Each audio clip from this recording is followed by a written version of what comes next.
3. And we are live. Do, do, do, do, do, do, do, do.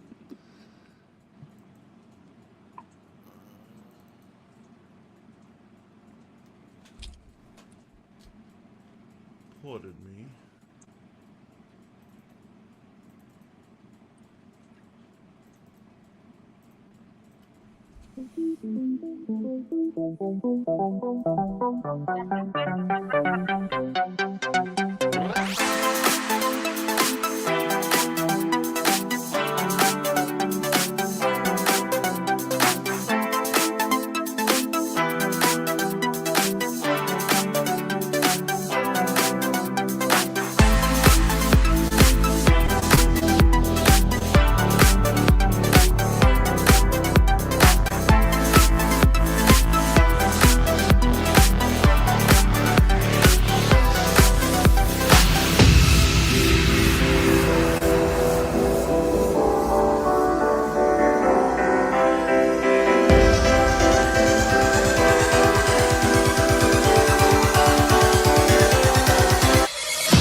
Fanboy Modeling School.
Hello and welcome to the Fanboy Modeling School. I am the Fat Mantis now in HD, and I'm here with my man Steve, real name no gimmicks, also in HD. And we have a very special guest star. Who are you? Who are we speaking with? Hi, this is Gray Winthrop, aka Grim Inquiries. What up, Gray? What up? How you living these days? So obviously people have seen the promotions for the show. They've seen the cover. They've seen this beautiful framework that some artist did. And yes, and they're like, oh, interview. Is this going to be a 2-hour season 2 evaluation of the show? And the answer is yes. No, I'm kidding. I'm kidding. No, of course we're going to be hitting up politics and other stories, but our main story is going to be Interview with the Vampire. But before we get to it, I feel like there were certain things like floating in the ether that we need to talk about. Like what? What's going on? What's in the ether? Like Donald Trump, my man. How did you not see that coming? How did you not see that coming? I thought that's where you were going. The Trumpster had his first debate with Joe Biden the other day, and I heard some things happened, heard some things didn't happen, and now there seems a bit of a mutiny going on in the mainstream Democratic Party. Some concerns. People are terrified. I have never seen people jump ship so quickly. Like it's like literally like they're like, hey, bring out your champion, and your champion comes and he's ready to fight. I know he takes one right in the jaw, and everybody runs for it. Your crew, your army is gone. So let me ask y'all a question: did either one of you learned people watch the debates live? I did. You did? Okay. Well, I mourned for you. Gray, did you watch? Did you watch it live? I did watch it live, but after a certain point, I turned the sound down. Biden's voice was bumming me out, and I don't like Trump's voice in general. So I was just like, I'm just gonna watch it with no sound. Watching the reaction of other people. X, formerly known as Twitter, was ablaze, and I just have to tell you, man. So here's the most interesting takeaway for me, right? I am a moderate, but I am not a moderate that you can accuse of leaning too far left or right. I want to watch it all burn down. In case you haven't been following Fanboy Modeling School and the many other ventures that I've been a part of, I am an anarchist. Yeah. Surprise. I like watching the system just cannibalize itself. But one thing I did know that about you. And the one thing I never expected to see was either of the media representatives on both sides of this presidency or in this election season. I never expect them to backtrack. Neither side, right? They're going to toe the line. And I have to tell you, when I tuned into CNN directly after the debate, I could not believe what I was seeing. You had not Don Lemon. What's the bald black guy's name? Van Latham. No, not Van. Right. Van Jones. Van Jones. And Van Jones was near the point of tears, which I'm going to take as sincere at this moment. And he said, I love this man. I've worked for this man, but we need to have him step down. And that was the rallying cry for the entire night coming out of CNN, MSNBC. Everyone turned into a YouTuber that night. Reports are saying, they all sounded like Grace Randolph. Reports are saying my inside. Grace Randolph saying someone's career is over. Yeah. I don't know if you guys are familiar with the Pod Save America guys. No, John no. Favreau, Tommy Vitor. They were speechwriters for Obama. These Okay. guys love Obama, love him, and they are very loyal to the Democratic Party. But even they were like, "Oh no, this is not good news." It's crazy because they didn't Democratic Party shills The View, and that white boy who does all the TikToks. Yeah. Who's like, Biden's the blah blah blah blah blah, and I'm like, yeah, right. You wrote this TikTok your own, Yeah. right? Like the White House didn't write it. Both of them didn't get the memo that the Democratic Party was leaving Joe Biden. So their next time they put something up, it was shilling for Joe Biden and like explaining why he didn't do good. Oh. And I was like, you didn't get the memo. They've left him. They've left Biden. Guys, before we get any further, I want to first check in with our chat because our lovely fans coming on in. We've got my man Izzy over here. What up, Izzy, brother, man? what up? Matt Cat into Hizzle. He says, hail to the chat. Hail to you, brother. And then we have, I cannot pronounce your name, but I love the screenshot. Go ahead, add my Discord. And of course, the lovely D. How are you tonight, D? What up, D? Matt Cat says, yeah, Van Jones will cry over anything. He's soft. It's not that he cried. I don't think that. I don't think he's soft. I think it's all an act, though. I do think Van Jones is one of the more performative guys. Most certainly performative. Here's the really interesting thing about this whole thing, man. Okay, so I'm just gonna try to gather my thoughts here, man. There was a point where Trump basically, or I should say Biden, lined Trump up for a kill shot, man. And it was like watching your uncle who's been debating your grandfather at Thanksgiving for years, and you've been watching your grandfather handle this guy like. And can we just give a shout out to Biden? This guy's got some of the best old-timey slang I've ever heard. He's like, you've got the morality of an alley cat. That was yes, that was the best moment. That was absolutely the best moment. There was literally a point where he's like muddling on about something. He's like, we're at the border, and then they're like, thank you, President Biden, Mr. Trump. And he's like, I really don't know what he said there. I'm not sure he knows what he said there. And I was just like, and that was it. That's when I just stopped watching. And he didn't retaliate. Notice he didn't retaliate. That's how senile he is. And yeah, he did. And he would be like, screw you, bro. Would be triggered, but he probably couldn't hear Trump. No, he couldn't. He couldn't hear. That's because he got stuck. He got hit by the Havana syndrome laser. Oh, have you heard about this? No. What is this? Please fill me in. Okay. Somebody online. I don't know who he is. I think he's a Russian conspiracy theorist who believes that Russia flew somebody out to the debate and targeted Joe Biden with a Havana syndrome gun.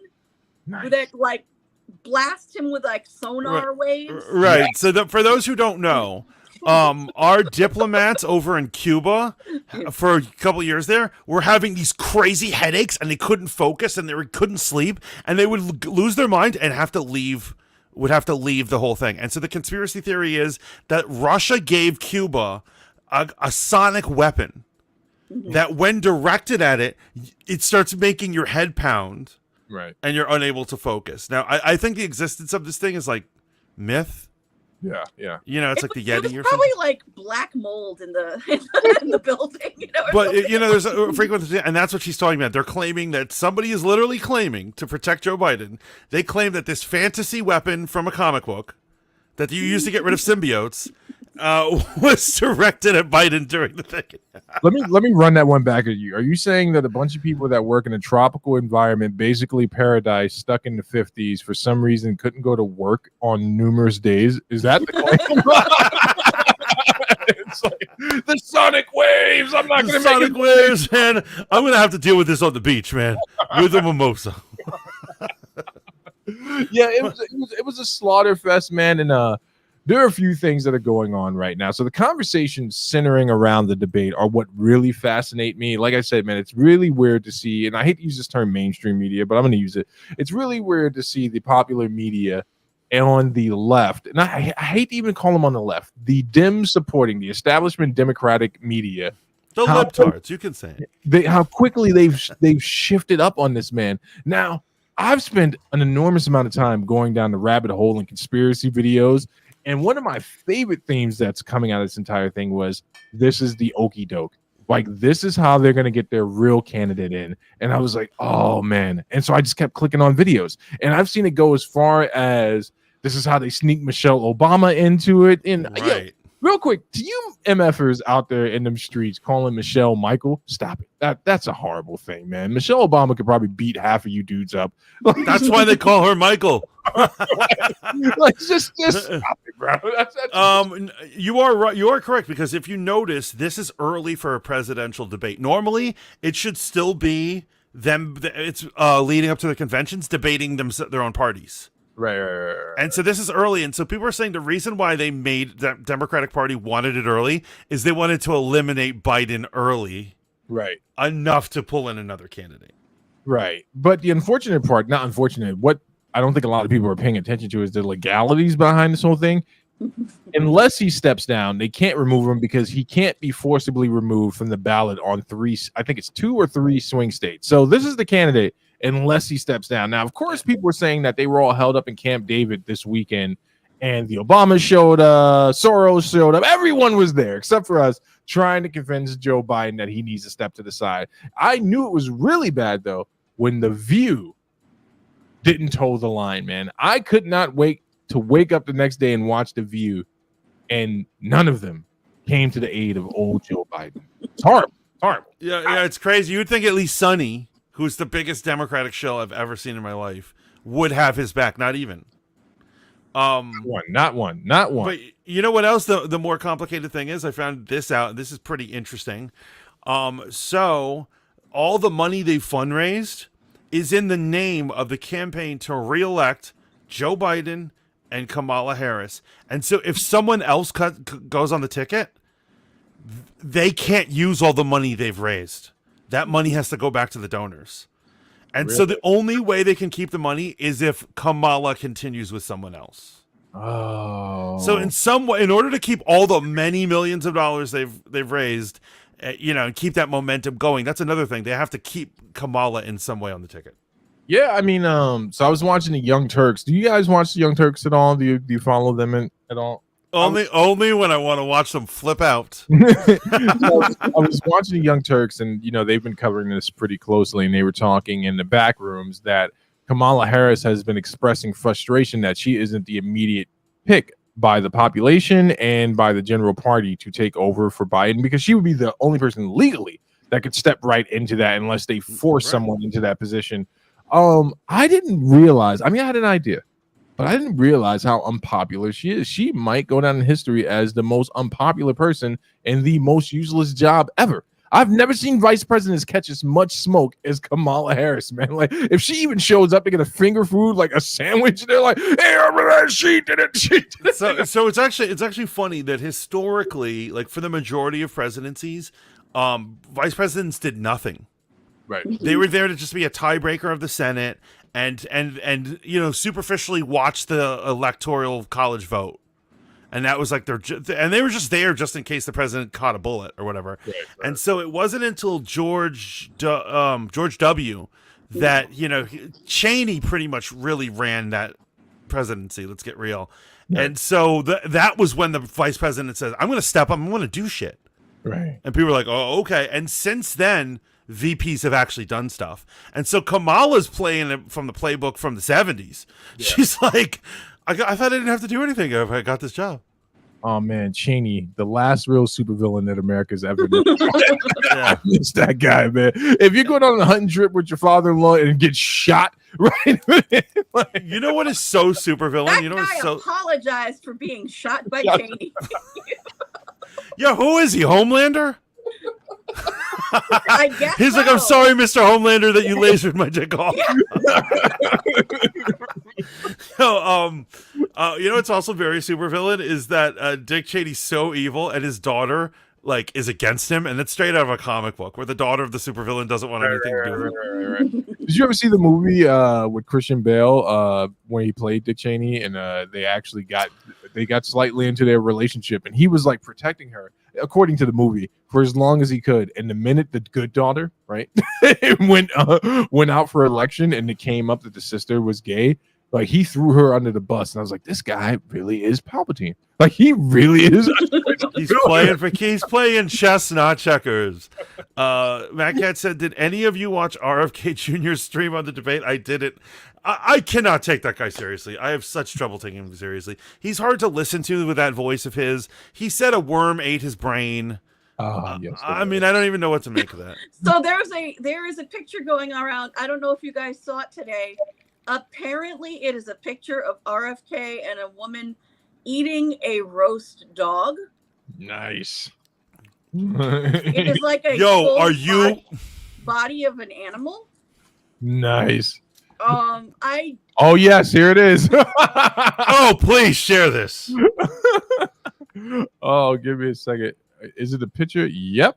Oh my goodness, what the hell is that? Yeah, it's like some kind of weird animal. People guys, trigger warning. It's probably like a chupacabra or some shit.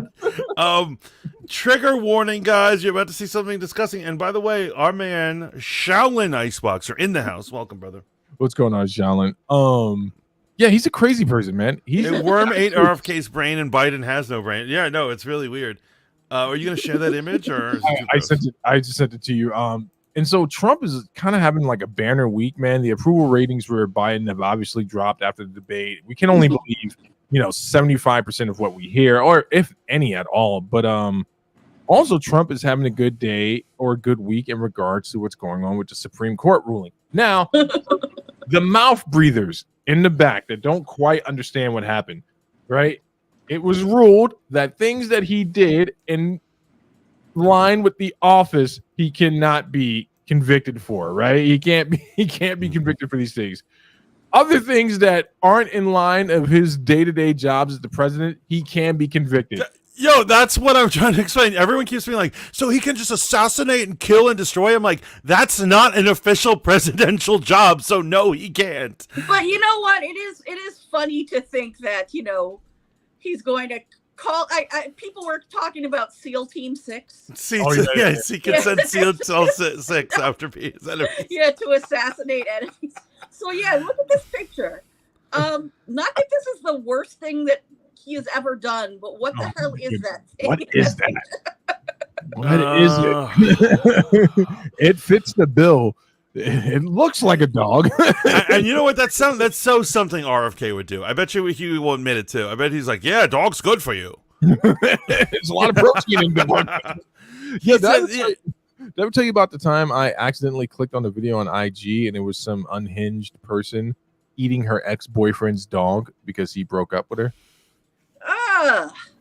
Yes. That's horrible. I'm sorry. This is grossing me out. All this is grossing me out. I feel like when animals get hurt, I am like extra sensitive to this.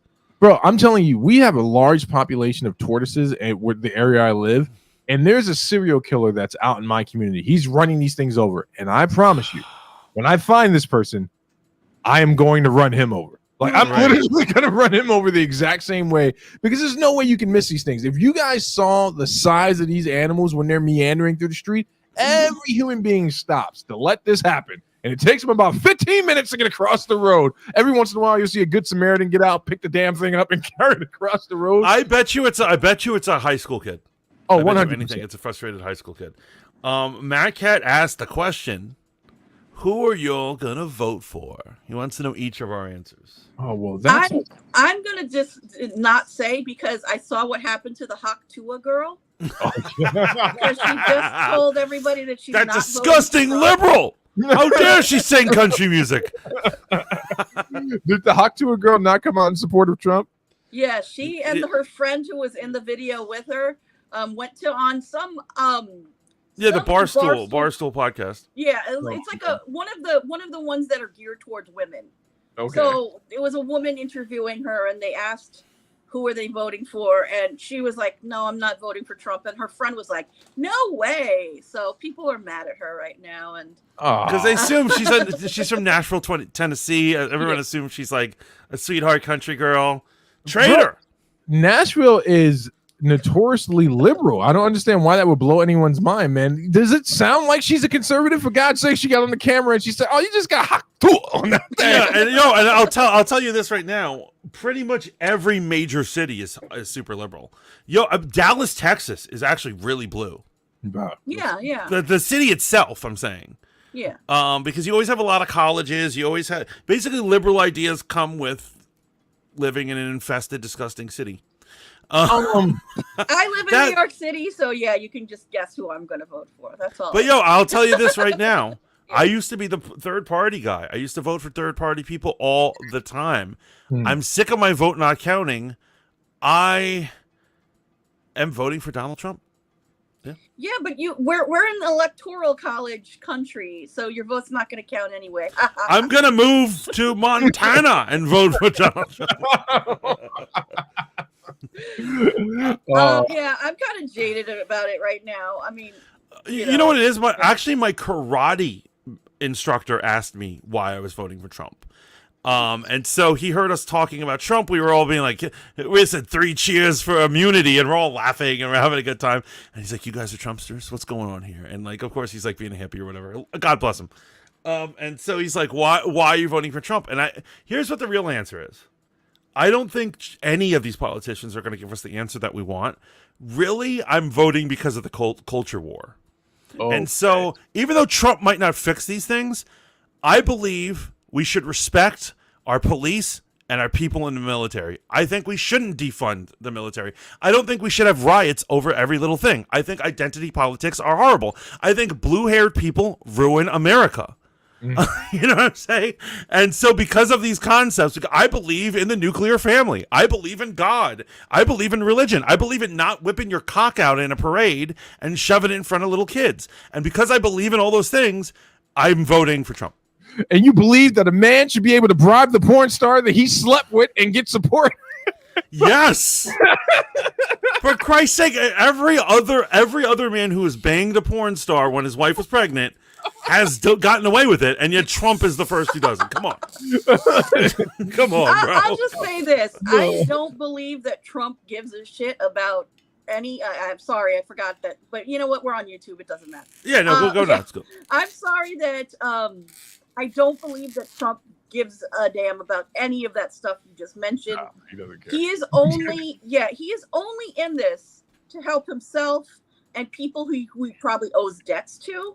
And his family, and not even his whole family, just Barron at this point, and Ivanka, Yeah, I want to honestly like point something out, and I say it all the time, and people always forget this whole thing. I feel like almost none of the politicians believe in the things they claim they are. Yeah. It's a performance. They're trying to win something. What it is he represents something. Whether he is that thing or not is meaningless. You know why? None of these politicians are the things that they are. You know what I'm saying? And so... here's the thing, man. I think that there have been some diamonds in the rough. So I'm just going to assume the Christian standpoint on this, right? Let's take a guy like Ben Sasse, right? Ben Sasse, who's been invited to speak to many Protestant groups and Protestant churches, spoke out openly against Donald Trump. Now, here's my problem with the corporatized version of what's going on with politics. To answer Matt's question, I'm not telling you, because in all honesty, I'm not voting for either one of these dudes. I'm a man with ethics and morals, and my ethics. Oh, you're voting for one of these Hotep not third party, 28th party. No, dudes who are gonna get 100 votes. Or something. Here's the thing, right? I already voted where it counted in my local elections. Right. The things that are actually going to impact me, right? Like the people who decide if the reservoir near me gets relegated to New York City or if the water remains here where it belongs. Exactly. That's where the real vote matters. Very well said, man. Well said. Absolutely. Like that. The rest of this shit, man, is like it's wild. But in regards to the culture war statements, man, I'm gonna say this and I'm gonna continue to say it, man. Mantis, I love you, right? And there are a good deal of other people I love who hold the same viewpoints as me. but I'm tired of seeing conservatives being easily chaperoned and cattled like sheep. You guys, not you, Mantis, you guys, you know who you are. You people know who you are. You Kanye thrusting, make me try to believe that man has anything poignant to say. We're praying for Kanye. We're praying for Kanye. I'm not praying for Kanye. I'm praying on Kanye. I'm trying to use Kanye to elevate my platform. All you people who don't know the issues or the policies, and you're just out there standing around with an American flag wrapped around you. And if I asked you to name all the states, right? If I asked you to name 3 policies on the ticket, you couldn't do it. Y'all are the problem with our government right now. Because you're right, man. It is performative. And I'm tired of being performed for. I'm a man with 3 kids. I got to focus on policy. I don't have time to sit around. I mean, it's funny. Right, it's funny to see 2 old men talk about who can carry their golf bag. Yeah, when they got into the golf fight, that was ridiculous, man. So I have a question for you guys, and then we should probably wrap this up. But if, say, Kamala is subbed in, does that change your vote? Oh yeah, absolutely. Then I'm voting for Trump because I know Kamala. Yeah. 100%. Yo, and let me tell you why, man. When she was a prosecutor, do you know who she prosecuted with the most heavy hand in California state history? Everyone who smoked weed. Black men, black women, brown women, brown men. Like I'm looking at the person's. I do something crazy. This is gonna blow your mind, right? This is really gonna fuck you guys up, man. When someone becomes a candidate for anything, I actually look at their resume and I wonder how their past actions might impact me in the present. But they're all horrible. All these people have horrible resumes. They're horrible people. Right? I thought you guys would like Kamala. Yeah, I mean, that's what they call her on the left, Kamala. Kamala. You cannot get someone on the left to answer that question like, hey, do you support Kamala Harris when she was a prosecutor in California? And they just kind of short out. They're like, I won't answer that question. Oh no, a lot of people on the left do not like her at all. Yeah. So so Gray, I assume that you're saying that because she's hard on crime and a prosecutor and all that stuff. So she checks one box, but I don't think she checks the others. And did you see what she did at the BET Awards with that cringe sketch? No. Sketch she did with Taraji P. Henson or whatever. Oh no. They did a sketch together about how they're like. Kamala literally said, "Oh, this is funny. This is funny." She's literally she's like, "I'll tell you, girlfriend, I'm in these streets, and they're trying to take women's rights away from them." And it was really badly read and bad. It was just a little sketch that they did. It's stuff like that I'm like, I can't vote for you. Well, she has no riz. That is the main problem. Yes, she has no riz. Yeah. Well said. Yeah. Bro, do you ever watch OAN? Do you guys know? Are you aware of the news network called? So back in the day, there at one of the local bars I used to hang out with, they used to have that stuff on all the time. I guess it was the bartender's choice. So back in the day, a couple years back, I used to watch it more than I do now. Now I never encounter it. But sometimes I like to tune into the extremes just to see what the crazy people are saying. I'm a fan of keeping an eye on crazy people, man. And I got to tell you, watching OAN and just looking at their YouTube channel after the debates is amazing. And they most certainly think the earth is flat. That is what I'm getting from them, bro. But, Trump had a good time with the Supreme Court. We'll see how this whole thing plays out. I'm calling it early, though, just like I do with I used to do with UFC events back on an app that will be unnamed this episode. I'm calling it early, man. If the Dems don't get someone else to run, they're going to lose. That is the general consensus. It's an easy bet to make, man.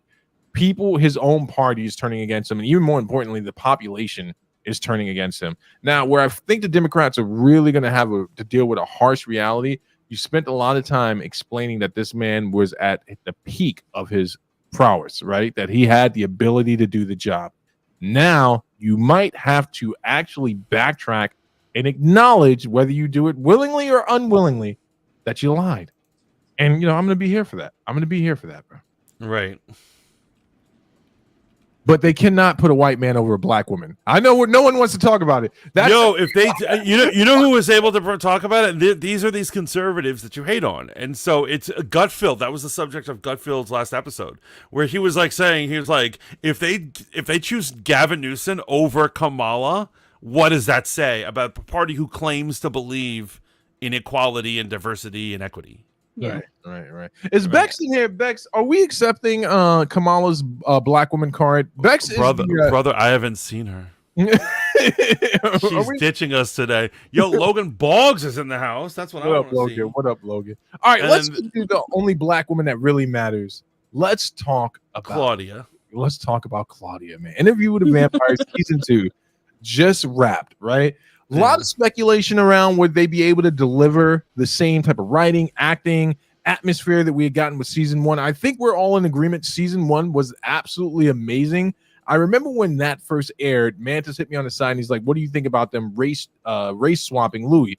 And because it was New Orleans and because your boy has a vested interest in the only real Creole speaking people on this planet, don't listen to those Haitian people. They're May I go what? They're the only real French-speaking black folks. They delivered on season 1, and I have to tell you, when I watched episode 1 of season 2, I knew we were in for a ride. But I turn it over to you, my light-skinned friends. What did y'all think? See, everything's about skin color with this guy. The colorism. I'm saying it because Bex isn't here to say it. I agree. I'm going to tell you this. Like, I'm like a pseudo fan. I only read the first 2 novels, and then after that, I just kind of like pay attention to what happened in them, and I don't but I will say this: utterly in love. I have loved this show from beginning to end. It has never. I think there's only one episode I really don't care for, and I think it was the opener of season 2. But other than that, they have delivered on everything. And it's weird. You mentioned this the other day, Steve, that you change one little thing in Star Wars, and Star Wars fans lose their minds collectively. They're like murdering people in the streets. These guys have not only included all of the surrounding lore, but they've expanded on and kind of changed things, and the fans are totally cool with it. Yes. Actually, RM and I were just talking about this before the show. So, read all the books, right? Read all the books as a kid. Who didn't sit in Alt Cafe and find themselves in some meaningless debate over Interview with a Back in the day, man, the late 90s. And I do have to say this. We were talking about this in the back. This is the way a community. This is a fandom I would want. If I created something, man, if I created something original and I put it out, I would hope my fandom responds to it. If it was ever altered for the better, the way they have, man. Like, you're right. The fans of Interview with the Vampire Chronicles are a much more highbrow fan than you sweaty Star Wars nerds, man. They're just not out there cursing each other out. And maybe because a lot of these plot points and some of the things written about were already in the story, right? Even though the vampires could not have sex, we all knew that the bloodletting, what that was about, right? That was a fine metaphor for sex. And here's what I'm saying. I imagined when they were incepting this show, they were like, it's TV. We got to have sex. Yeah. And so they decided that, for ratings wise, they have to have sex. And trust me, there have been a lot of steamy, they never really go there. They don't really get into sex scenes, but there have been steamy initiations of sex. Yeah. Usually when the vampires are being violent. Yeah, there's a lot of kisses. I mean, we've seen more penises on Game of Thrones and The Boys than we saw this entire season, 2 seasons. And this story is about a love triangle of gay dudes. Right? Yeah, we really didn't get any kind of. I mean, Louis and Armand were together for most of the season. And we really didn't get an actual love scene of them, which I don't care about, honestly. It's not like I'm missing anything with that, Let me ask you guys a question. Do you think that is a credit to the fact that the obvious thing doesn't need to be graphic, right? Did they just say, hey, we're going to focus more on the emotion between these two than the physicality of the Yes, I would say that I think that, Brett Cooper talked about this the other day about how Gen Z doesn't like sex scenes or something, or whatever they're complaining about. But the point is like, I don't love her full sentiment, but what I do gather is, in order to express love and feel that emotion and be moved even to tears sometimes, you don't actually need to see people making love. No. Yeah. Kisses and embraces are more than enough. Yeah. And they're doing more on AMC with less than HBO. Yeah. Because HBO is like a whore. HBO is a whore at a prom. She feels like she needs to give it all up to be popular. But there's some girl who's only like just kissing the boys, and she's winning. And that's the interview. I got to be honest with you, man. So you brought up Armand, man. Spoiler alerts for you're more than free bot to advertise here. Bots are welcome. yeah, increase our viewer count, please, bots. Come. Can we just talk about the fact that? So there were a lot of people worried about the dynamic between Louis and Armand, right? They were worried about the fact that like there was an actual love story that wasn't really present in the books or in the original movie. But I just got to say, man, they made me hate Armand so much by the end of this that it's like it's absolutely insane, because whether it's a dude, whether it's a woman or what have you, who has not dated a person like Armand? They're not quite the most shady person you've ever been with, but goddamn if they didn't fuck you over just by existing in the mere space you were. So, I think in the final episode, Daniel says it's so good. He said he makes a comment about how he said the veil of pretending to be the enlightened, wise, open-minded, loving boyfriend on the side has been lifted. And I'm like, that is so true, because Armand is the sneakiest, most destructive person in the room. Yet he's the most quiet, and he acts the most civilized. Yeah. So people believe that, they're like, oh, he's not causing trouble. He's standing there. And which is why I tell all my feminist friends, listen, be very wary of the man that's at the feminist rally. That's the dude you need to keep an eye on, bro. Like he's roofing you, period. Like, if he starts a sentence with like, yeah, I really love Annie DeFranco, I'm like, he's a raper. That guy's a raper for sure. Matt Cat says, what? But HBO is prestige viewing. Too many dicks, too many gross sex scenes. They need to mellow out. Even Matt, Sopranos didn't have this. It has been cleared. They announced that Interview with the Vampire is getting season 3. Yeah, no, it's going to be centered.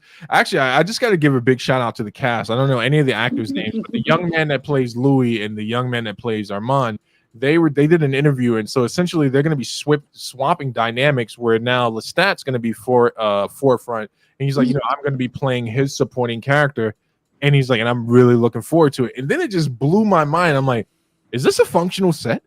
Are you telling me that these people actually are committed to their craft, and like they're so entrenched in this process where it's like, yeah, we want to tell this story, so I don't need all the airtime. I'm looking forward to moving on.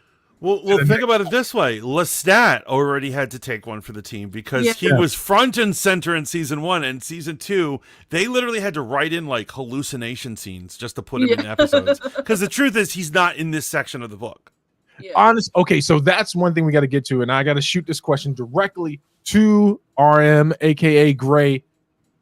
Was Louis hallucinating Lestat, or was that actually Lestat? Because there's a huge discourse going on. Are you talking about so at the end of episode 8?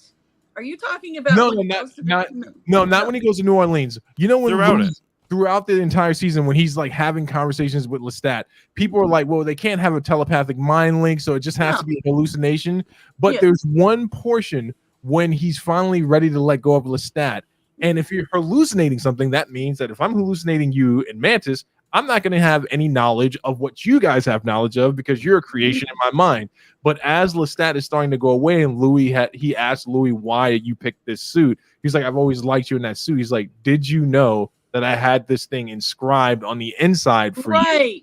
Right. That was weird. No, I thought that was profound. That Lestat probably didn't know that Louis knew that he had the thing in the pocket, but that's part of the reason why that was his favorite suit. So another thing I want to say is going to the final episode, and it's a heartwarming scene. And guys, I'm about to really be super gay right now. Heartwarming scene between the two men, and there's a part where like Lestat's been cool. He's not collective. He's kind of somber. Remember where he's holding the keyboard? Yeah, they're in the shanty house in New Orleans. It's, all these years, away from each other, and then suddenly he gets really weepy and he's like August 3rd, 1978. 1:03 in the morning. Were you there when I called Armand? That was so pathetic and sad, and evidence that he truly loved him, but it was also evidence that he couldn't reach out to him. Yes. Yeah. He had been suffering because he had been cut off from him. Mm-hmm. I got to say this. So let's get back to Claudia, right? So this season starts out with Louis and Claudia searching out the old vampires in Europe, right? And we kind of get to see in episode 1 and some of episode 2, and I think 3, them making their way through old Germany and places like that. And you're getting to see that, it's wartime. It's impacting everything that's going on. One of the things that I really enjoyed about the writing of this show is nothing is misplaced. Like there's no fatty meat. And I love the fact that the war has impacted everything down to the way the blood tastes. Like, remember trying to explain to that old vampire who, by the way, for all you Claudia shills, Claudia 100% would have killed Louis if that woman and her would have joined forces. That's called hostile dependency. See, I knew you were going to make that face, Arm. Claudia hated Louis at this point. She didn't even know how to deal with the amount of hate she had towards him. I don't know about kill though. I mean, I would say she might have ditched him at some point. But she did see him as a father/brother, She saw him as a hostile dependent, right? She's like, you are just along for the ride for right now. And she even brought it back up before her demise. She was like, it's always about you two. It's never about me. It's always about you two. I really do think she. I don't agree. I don't think she would. It doesn't matter if you agree. I'm the one that read all the books. I'm the expert here.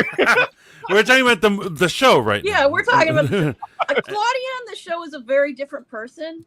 Different from the books. Claudia in the books, beautifully written and everything, but she is essentially a 5-year-old child. Psychopath. Who will never grow up, and that's a huge difference to me. That from a 14-year-old who she's not for this actress. I mean, the actress. I love Delaney Hales in the role. She did a great job replacing Bailey Bass. I can't even picture. Although before this season began, I was like, I don't know how I'm gonna feel about a new Claudia. This new actress replacing Bailey Bass as Claudia. But now at the end, I'm like, can't even imagine Bailey Bass doing. Like the trial scene. I think that my God, Delaney Hales own the role. I mean, my huge problem is the replacement theory: British black people replacing American black people. That is true. But I will say, she is 25 years old in real life. She looks like a mid-20s woman. Right. I thought that was better, probably, for the way the show is going because, with her and Madeline, in the book. Madeline was solely a mother figure to baby Claudia, I wouldn't want to have seen a 5-year-old try to act this role.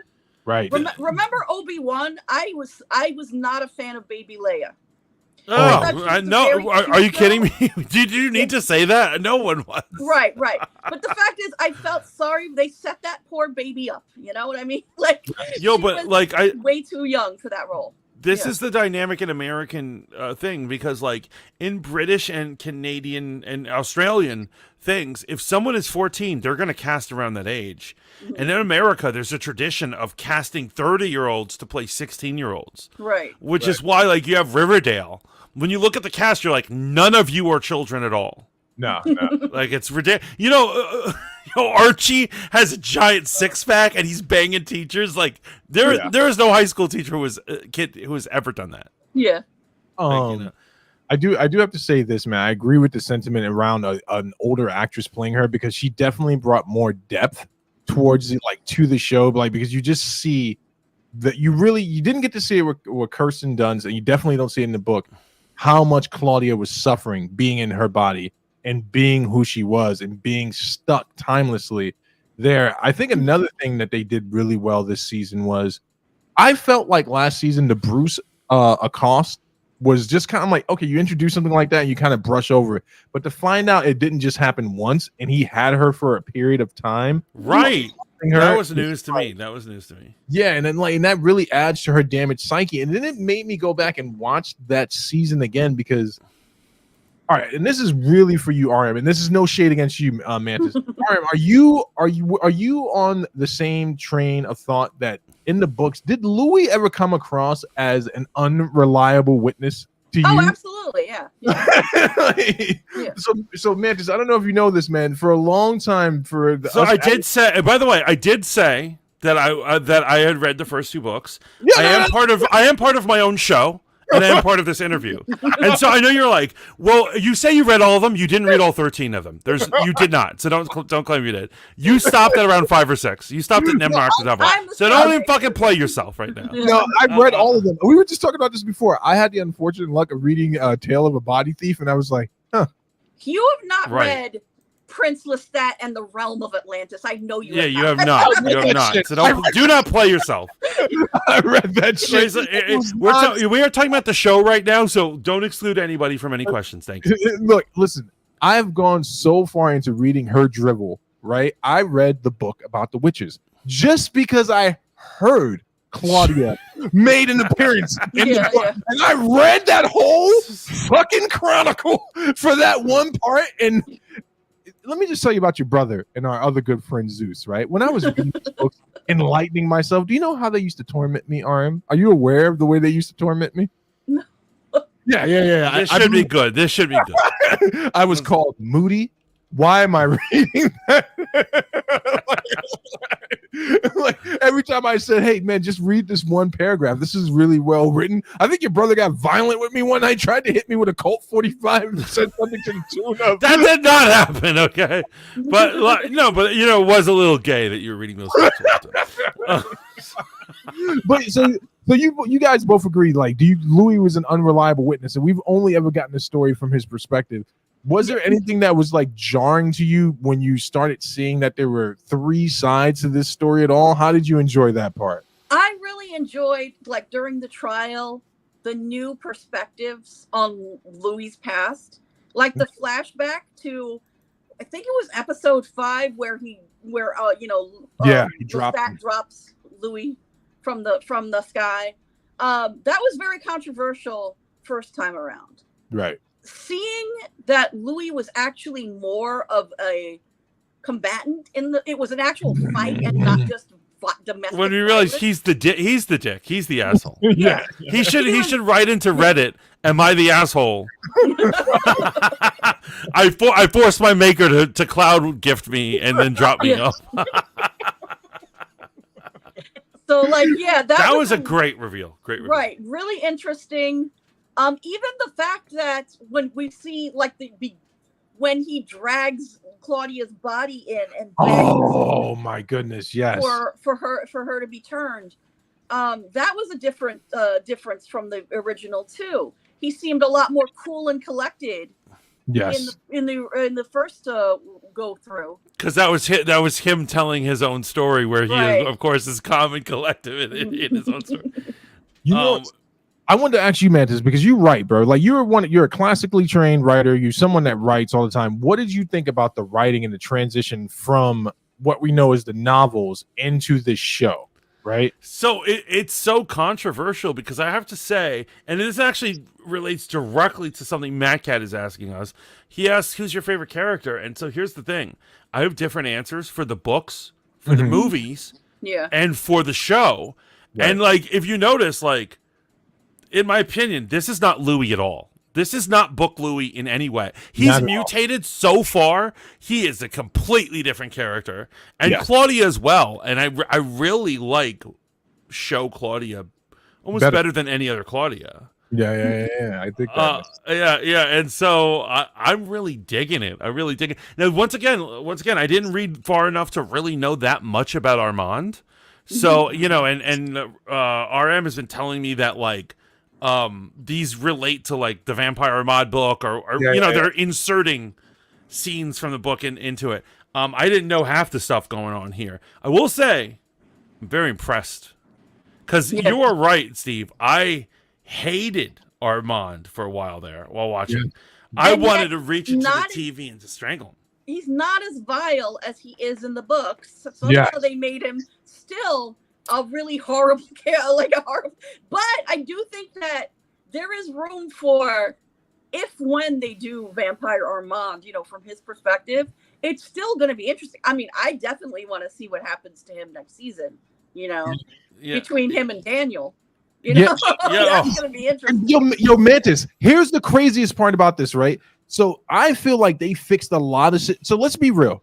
All the books, there's a lot of expository that could have been cut out, right? So there's stuff that happens in between Tales of a Body Thief and Queen of a Dam. Like there are literal chapters in Queen of a Dam. There's a whole fucking chapter where Akasha's chasing some motorcycle gang of fucking vampires around, and I had to read through the shit. And for a minute, I was like, am I dyslexic? Did the book change? Why are we reading this shit? What's the point of this, right? But what they did, and you guys just touched on that, was so masterful. The stuff they took out of Vampire Armand and put in the story, just about his upbringing and shit like that. Mm-hmm. What I really want to prepare people for is Armand does get his comeuppance, and it is in the most beautiful way. When his story comes to an end, it's really almost like. Please don't spoil. I won't spoil it. But yeah, there was a lot of expository. I'm sorry. Go ahead, brother. I thought the season was fucking great, man. I thought it was absolutely amazing. And so once again, they made sure to make different takes on everything. Like for instance, I was complaining about in the I guess this is the final episode too, where they don't have the scythe fight between Santiago and Louis. They kind of like he kills him in one like super quick or something. Right. And I was like, where's this fight? I'm supposed to see. But they made sure to make everything their own. Like Santiago is like a totally different thing than he is in the book. But great. Yes. I love Santiago. So good. That actor was amazing. So good. But to answer Matt Cat's thing, in the show, Claudia is my favorite character. I think in the show, I would have to say Lestat's my favorite character. In the books, I'm going to get dragged for this. Marius is actually my favorite character. He's like the most boring character, but I love Marius. He's an interesting dude, but definitely can go Lestat just because of the performance of this actor, man. And good. I agree with you, Santiago, the guy who played him. If you're telling me he wasn't channeling his inner Iago, shout out to my Shakespeare nerds. Oh wow! It was like really watching Iago as an immortal that entire time. That same bitter bitch behavior, bro. And I told Mantis this off there.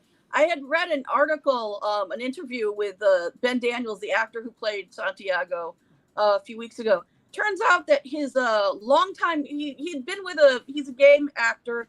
He'd been with another actor for 30 years. The guy who played Kevin Lannister on Game of Thrones was his partner. And he was dying of cancer while he was playing this part. And right before the premiere actually is when the guy died. Like the night the season 2 premiered, his partner died. So he wasn't able to do promo for the show. But I think that he did an amazing job, especially considering the circumstances. He almost didn't do the show because of all that stuff happening. And so, one interesting thing is, in the interview, he said that Roland Jones, the showrunner, had said, "I have a part for you, Santiago. Do you want to do this?" And he said, "I don't know if I'm going to be able to do this." And Roland Jones said, "If not this, maybe something in season 3." And I was like, he wanted to make him Marius. Yes. Oh, wow. So that's a little interesting tidbit of what would have been, So I'm going to ask a question based on my limited knowledge of the books. Mm-hmm. So in the breakup scene between Armand and Louis, how was Louis able to best Armand? Okay. So here's the thing about that, right? So there are a few different trains of thought if you're following the lore around it, right? So and this is where they kind of mess with the lore, but I'm not mad at it. So you heard that they name dropped Akasha, right? So we have to assume I thought that last one. we have to assume that Lestat met Akasha, which I think lines up with the books as well, before he made Louis. So that Right. would make Louis a direct descendant of someone that had blood from the Akasha flowing through him. There's that, right? There's also the part where I do believe that Armand allowed Louis to do that to him, right? I think so. Yeah. I think Armand really, like I said, man, he's that person in a relationship, because that was probably the last bit of any type of emotion he knew he was going to get from Louis, was that last thrust into the wall. I think it's an important thing to remember that in their relationship dynamic, Louis was a pimp in real life, in his life before, and Armand was a sex slave. Yes, there is some of that. He's remember when Louis like tells him how to. Yes, when he makes his first art sale and he's getting undressed, he's just like, bend over, bitch. Basically. Yes. There are times in their relationship where Armand definitely is acting as a sub. He's a sub. Oh my God. Well said. That explains it a lot. But I do also think the Akasha thing was the name drop, because remember, he says, I have the blood of Akasha in me. And then later on, Louis says, well, I have your blood in me. Yeah. Implying he has some sort of gift from Akasha as well. And like I said, I didn't go as far as Queen of the Dam, so I don't know if that's ever. In all honesty, brother, here's the thing, right? You can watch a footnote. I'm trying to save you a lot of time. The most important things that happen in that book, Queen of the Dam, happen at the beginning and the end. Everything in between, all these short stories, I'm just like, there's a lot of POV. See, it's interesting. Queen of the Dam doesn't like. Remember, first book is an interview, obviously with Louis. Second book is Lestat's autobiography.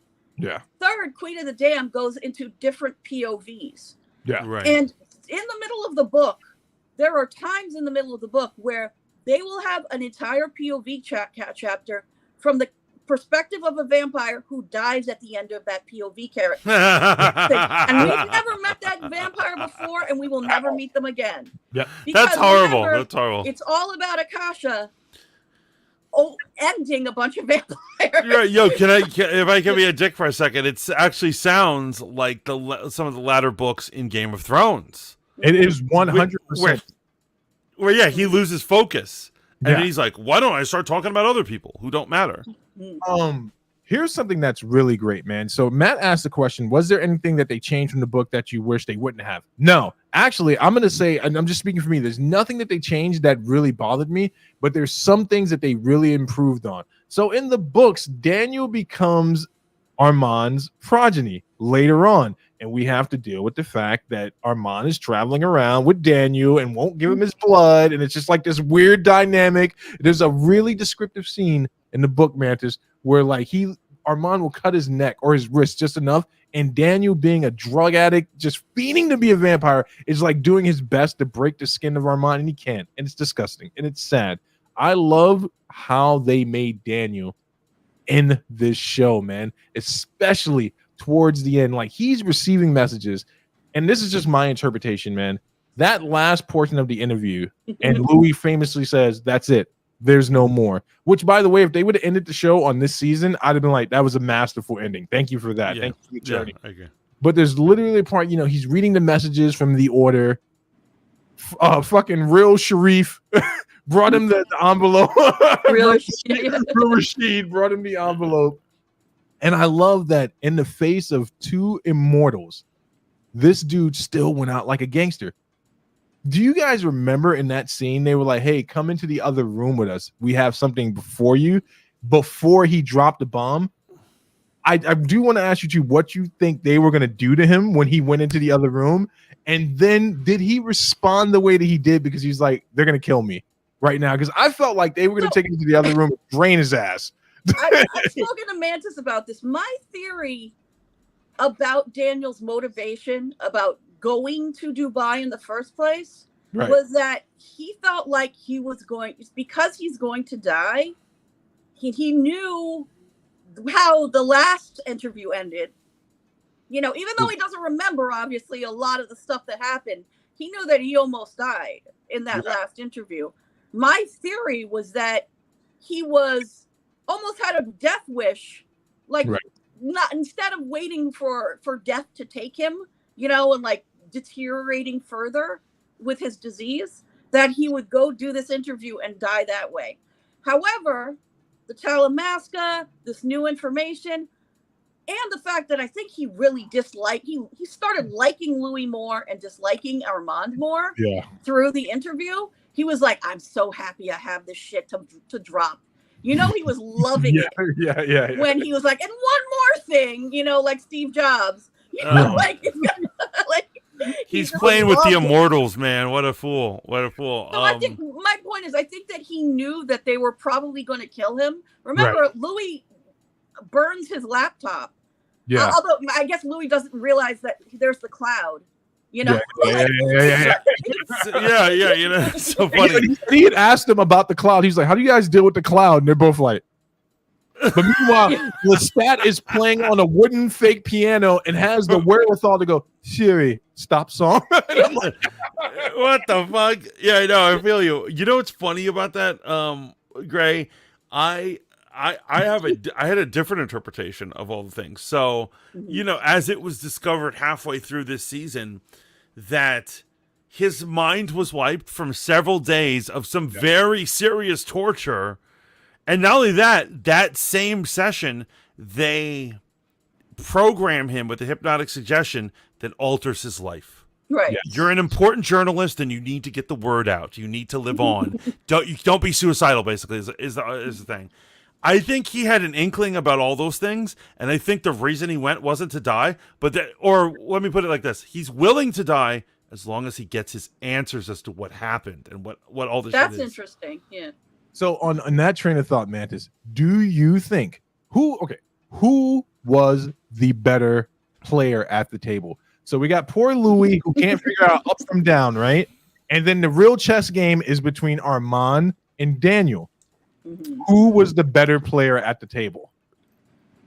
Well, obviously, like Daniel, because he won. However, he won by accident because you know what the problem is? He's playing these crazy cards, these crazy plays against somebody who could kill him at the snap of their fingers. Dude, that's my point. He has nothing to lose, is what I feel like. Like he felt like he knew that he was in danger all this time. The Talamasca even told him, you know. Oh, that was great. Like when Raglan tells him, "Get out now." Get out now. Right. And I would have gotten out. You know what's funny? I would have been so scared of the vampires that the first time I met the Talamasca agent, I would have immediately gone back to the vampires and be like, I got approached by a man. Here's all the details. Well, yo, here's the thing, man. When we were growing up, so I don't know if you remember this, man. Your brother's a great GM, right? He's a great game GM when we used to play role-playing games. And we did a Hunters game one night. And he and I were just talking. I think this is when we first started bonding. And I was asking him questions about his process and stuff like that. And you did a good game for us that night. And we started talking about vampires. And I started telling you about my affinity for the Anne Rice vampires. I'm like, and the only ones I really respect are the Anne Rice ones and the Bram Stoker understanding of vampires. Everything else just kind of seems like super soldiers with fangs. And we used to laugh. Right. Like they're not vampiric at all. The thing that cracks me up, the underworld vampires, which are just they're not vampires. They're not vampires. Yeah, but here's the crazy thing, man. Like the way she describes vampires and the way a human responds to them, there's usually core responses, right? They're either intrigued deeply, which is a part of their snake charming ability, or I hope I'm pronouncing the word right because she uses it so much. The preternatural or preternatural in essence of her vampires, like humans are terrified. Because you instantly know, once they want you to know, that you're in the presence of something that should not exist, man. And I do love at the end of that conversation, Armand is like, it's your nature. You couldn't help it, could you? You had to lob one more bomb. Yes, he said that. It's exact phrase. You had to lob one more bomb, didn't you, bitch? You know he wanted to add bitch in there. You know he did. So how do you guys... I gotta just so there were some plot holes, and since I got you both here, man, to answer these questions, there were some concerns, right? Some character concerns that people had. Claudia, would you say she qualifies as a genius level character in this storyline? Not the books, but in the actual show. Like, would you say she's adept? Like, she's not a moronic character. Right. No, yeah, she's definitely smarter than Louis. And she did spend all that time at universities. It is established in the show that she has been learning new languages, right, hanging out in the libraries and stuff. Yeah. So obviously she's reading and stuff. Yeah. She had the desire to go to Europe, not him. Yeah, and she has great survival instincts. Why do you think, from both of you, why do you think she was so easily pulled into the coven, knowing that Lestat had helped establish this coven, knowing, even though they didn't know the great laws, knowing the level of danger that she and Louis would be in? So whether, and this is my answer, whether they know it or not, whether Anne Rose Rice meant to do this or the creators of the show meant to do this, vampirism it has a lot of themes about being an outcast. Right. And when you're an outcast, you don't have family. You don't have anyone. So she doesn't have a family. Louis doesn't have a family. Lestat, we don't know what the fuck's going on with his family. And so they want to create their own family, and that's what they did, right? They made their own little family there. And what it was is when she was getting older mentally, she wanted to go out and make her own way in the world, and she wanted to belong, and she wanted to make her family. And so I understand that you're like, your entire existence so far has been with these two guys who are into each other and fighting with each other. You want to break off on your own, and then you meet some other vampires. I'd be like, I want to hang out with these guys, right? And that's what I took that as. Remember that in the first episode of this season, it seems like a one-off that's not important, but I think that it really does establish everything that's going on with Claudia later on, and that she is doing whatever she can. She will go with this rickety ass old crazy woman. Right. That lady is basically the crazy cat lady from The Simpsons at this point, right? She's dying for, would you say, belonging? Is that what you're saying? Yeah, she is looking to belong. And it's so profound. Like, I mean, they have her cleaning gum from, chairs and stuff, and they call her a flea. They call her puce, that's the flea in French. They are treating her like dirt, but she's doing whatever it takes. And eventually she realizes that they are not going to accept her. They're not going to treat her like, It's funny. That's exactly what the mentality of a fraternity is. And so, I joined a fraternity, and, you're hazed at first, and then you're let in, and you're equal member after you cross or whatever. But, like, I noticed that I wasn't the only one looking for found family. Right. That a lot of the people, I wouldn't say everybody, but there are a lot of people that you bond with, you eventually realize you're like, well, you're looking for family too. You're looking for something. You're alone in this world. You're abandoned. You're an orphan. So I understand why she would put up with, she's like a little hazing, a couple of years of hazing, and then I'm one of them. Yeah, it's actually, I think Santiago's biggest mistake was on not appreciating Claudia. Right. He liked her. She could have been such a good resource for him. He should have turned her to his side rather than attack. But he was a moron. He killed her purely out of spite. He liked her. He had no issue with her. Right. She was doing what he wanted. They've all broken the laws. He didn't give a shit about the laws. Yeah.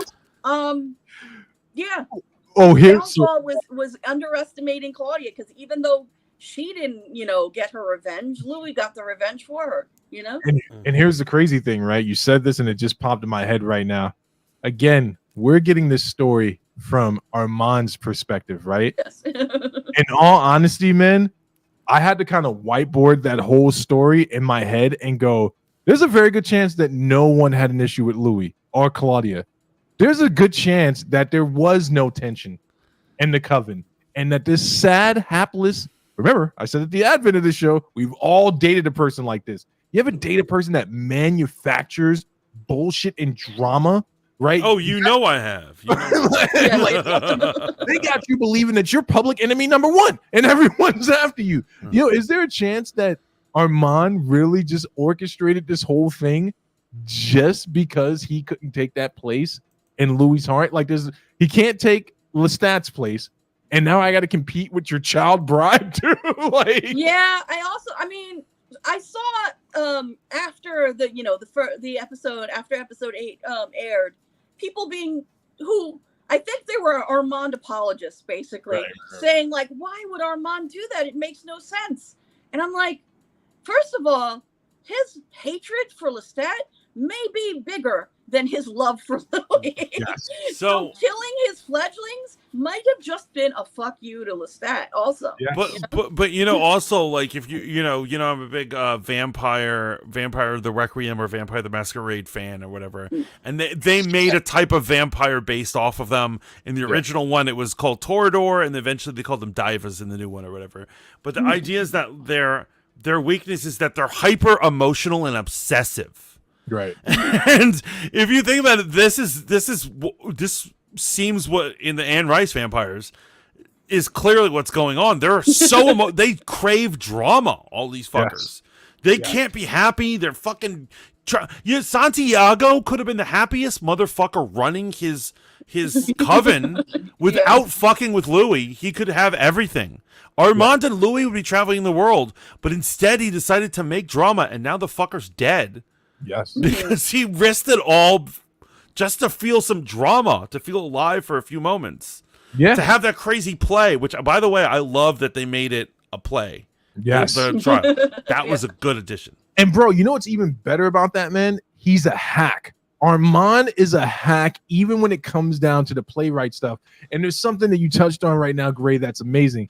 He really did hate Lestat, and there's evidence in the book of why he hates him. So you remember that really quick one shot we get in the show where it's like Lestat shows up to the coven and these motherfuckers He took his coven.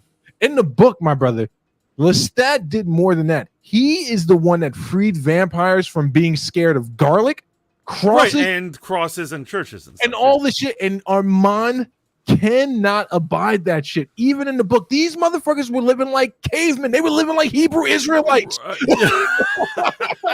Yo, like, think about it. Think about it this way. Like, you've been following this idiot for a while, and someone comes and be like, everything he told you is bullshit. Follow me. And however, he still lets Armand have power. That would be so embarrassing. Right. I don't know why anyone would keep following him. I would think Armand's an idiot if he told me to stay away from churches or something. Dude, I'm telling you, Armand is that dude, man. I assume there's a woman like this too, but we can speak to this as men. He is that guy. When he comes in with a hot chick, I never believe that the chick is there for him. Like, I don't believe it. I'm like, this guy is like, she needs money or drugs or something. Yeah, like he is funny and she's playing him. Bro, even just from the show standards, why would he rest in the fact that Lestat, he being Armand, Lestat is falling in love with him when you literally just killed not his male boy toy? He said he was in love with this mortal. You dragged that dude down and let your herpes-ridden coven feast on him for days, and you thought he was just going to let that slide? And I love that the only response to it was, I'm out. And that completely destroyed Armand. And to answer your question from earlier, I think that's why Louis was able to smash him into the wall like that, was because Armand knew this is the last time I'm probably going to be physically touched by this guy. He's a submissive bottom. See, they're obsessive, right? Like, as the creators of the White Wolf games said, they'll do anything, even for a little touch from the person they're into. Yeah.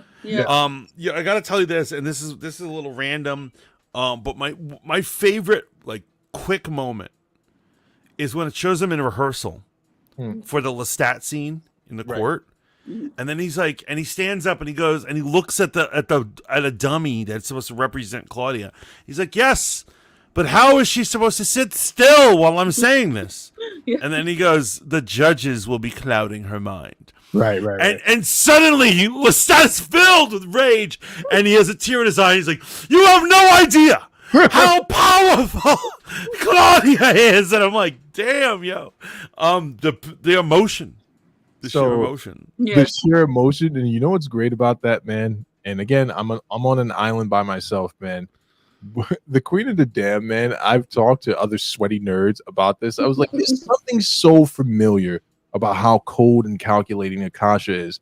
And some weirdo with dreadlocks literally said to me at Alt Conf, this is the only conversation I've ever had at Alt Cafe about this. He's like, yeah, it's because Anne Rice proxied Claudia with Akasha. I was like, what do you mean? He was like, Akasha is literally cut from the same vein that Claudia is. He's like, she was made into a vampire, the queen of the vampires at a young age. She was already brutal prior to becoming that, and she's unhinged in all the ways that we all enjoy Claudia about. And I was like, holy shit! I'm like, you're right. He's like, yeah, it's literally imagine. Wow. he's like, Akasha is literally. It's gonna be very interesting to see how they do this in the show because, it's like she's 6,000 years old. Yeah. They go into the history with the Maharet and Maker. My God, those names.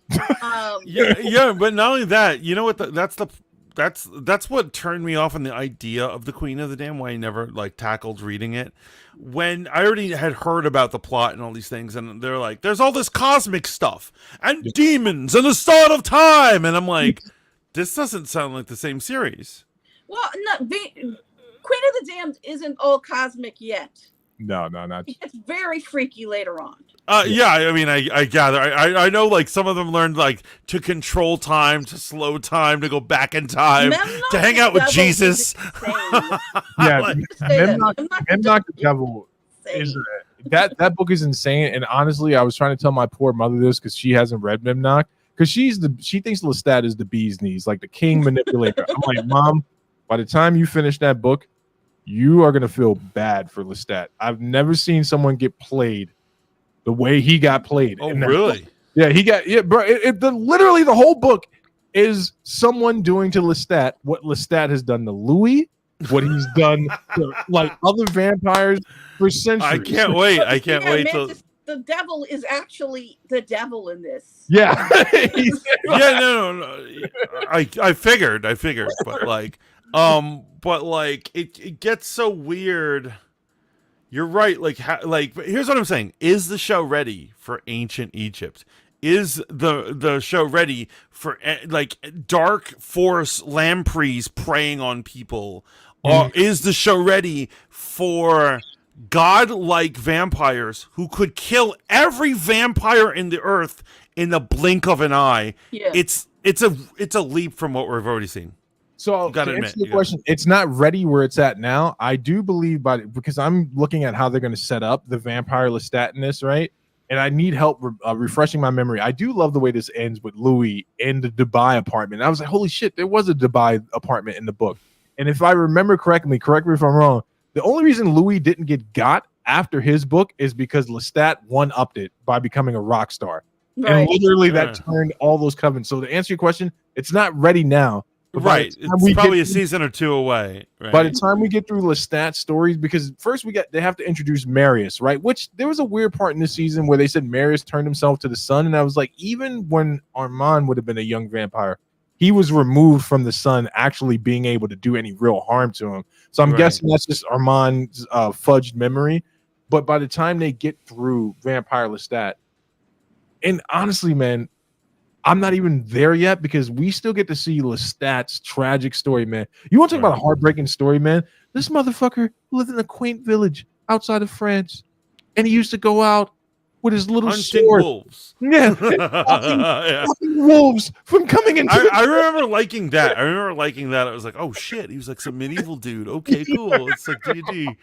I love that they show it. So, yeah, imagine living with an immortal that's like, oh yeah, I've killed 12 guys that look like you, and then I've killed 12 guys that kind of look like you, and there are 13 dead bodies over there that didn't quite look like you, but it's all leading up to you. I think by the time we get through those 2 seasons, and I hope it's 2 seasons for the Vampire Lestat, we'll be ready. What we can skip over, but I know we're not going to, right? We can skip over the body snatcher portion of this story.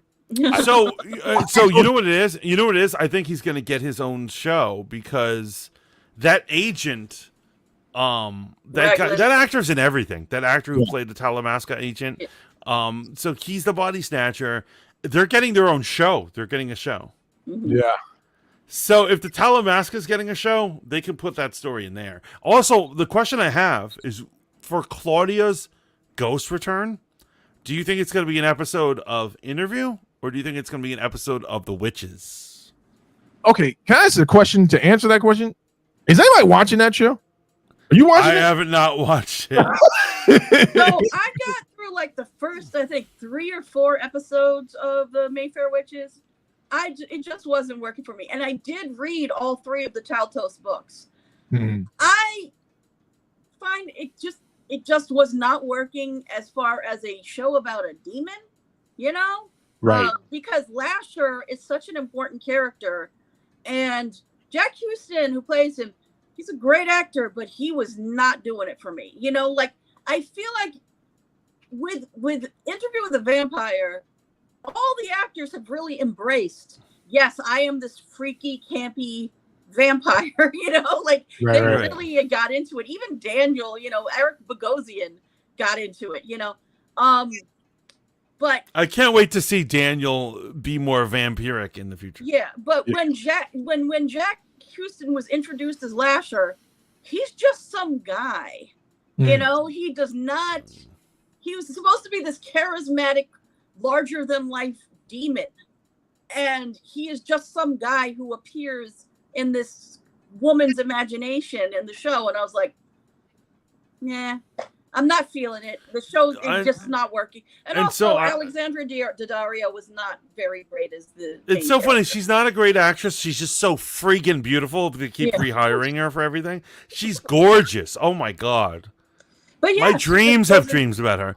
But like, the question is, when Claudia went out, that was another great moment in this season. Heartbreaking. Yo, I love it when she's like, "Can I get one last request?" And they're like, "Yes." And she's like, "You up there, take your hat off." And it was so she could see the dude behind him, and she's like, "I now know all of your face."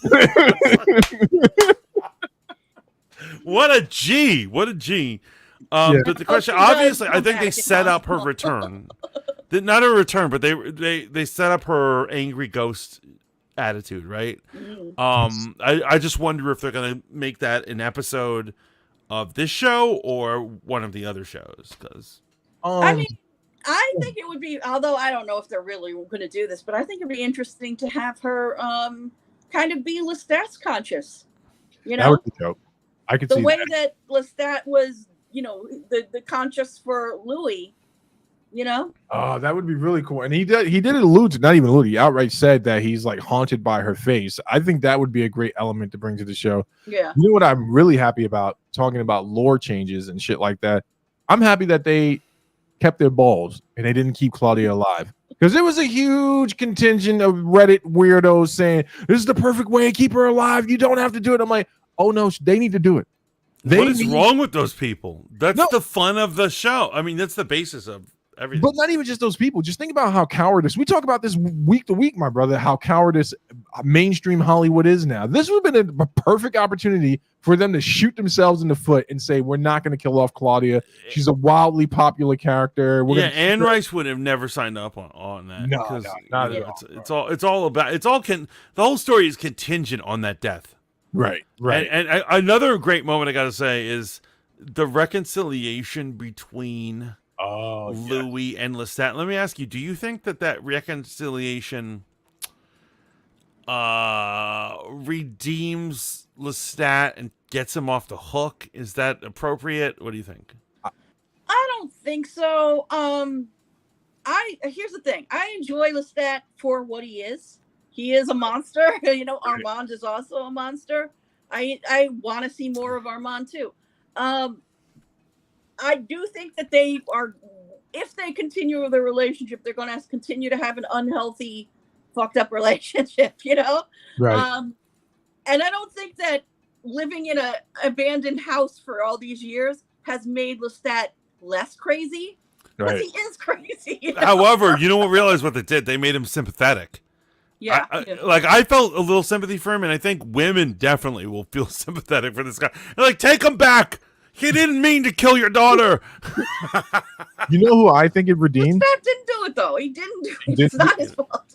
You know who I think it did? I did redeem? It redeemed Louis, man. It redeemed Louis in this sense, right? And it redeemed Lestat the way you just said it, my brother, where it's like we've always gotten the story from Louis' vantage point, man, and we never really got it from Lestat's.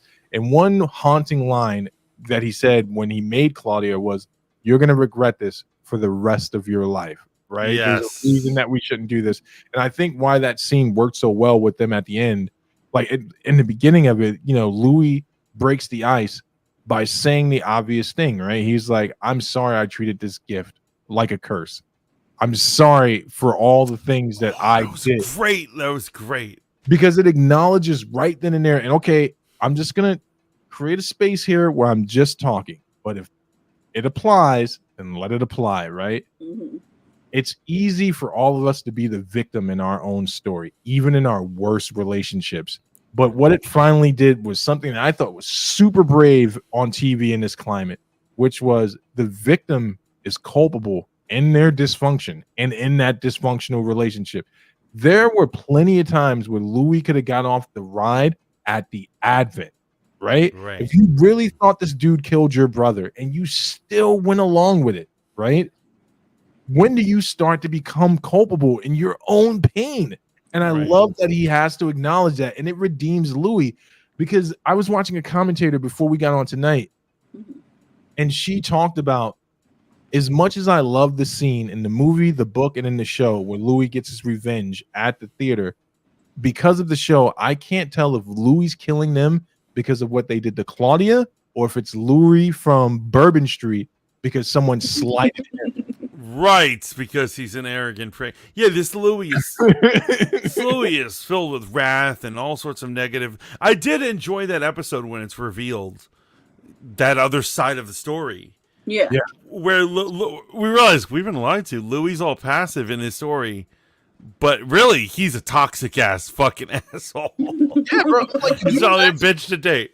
Could you imagine being Lestat in that situation after Claudia left? Like, let's keep it a bean. He could have killed both of them, right? He could have killed both of them and just been done with it. Like, failed mistake. It's within his character's nature. But you have to now live through the Great Depression with the Great Depression himself in the house for years, right? For years. And I love that the audience responds. He's like, would you blame me for seeking out a little affection with what I'm going through? And people answered in their humanity. They're like, no. What are you saying? I had to get out there and do it. I think it redeems Louis, but I think it sets us up for one thing that, like, no, Lestat didn't get off scot-free, man. Like, the fact of the matter is, there was a moment where his voice quivered where he asked him about the suicide attempt, and you can see Lestat wanted to angle himself. Like, could this be the moment? Like, could this be the moment that brings us back together? And all it really was, like, that was really the death of the relationship right there, is them both acknowledging how fucked up they were to each other. And that's why one little tear came down my eye as I was eating my chicken nugget. You know what I love is that when they decide to, because the hurricane or tornado or whatever, it's hurricane, is coming in, and they're hugging, and they have the shot has them framed in the middle, and there's two windows on the other sides, and the hurricane hits, and it's like clacking away, and you're in this tumultuous hurricane. And yet you have these two men hugging and loving each other. It was a powerful scene. So fucking well done. Yeah. I honestly think they would, dare I say it, I actually think this season was better than the first season. I would agree with that. With that, man. Yeah. And I think that, and this is the thing where we were talking about the culture war and shit like that with Trump and stuff like that.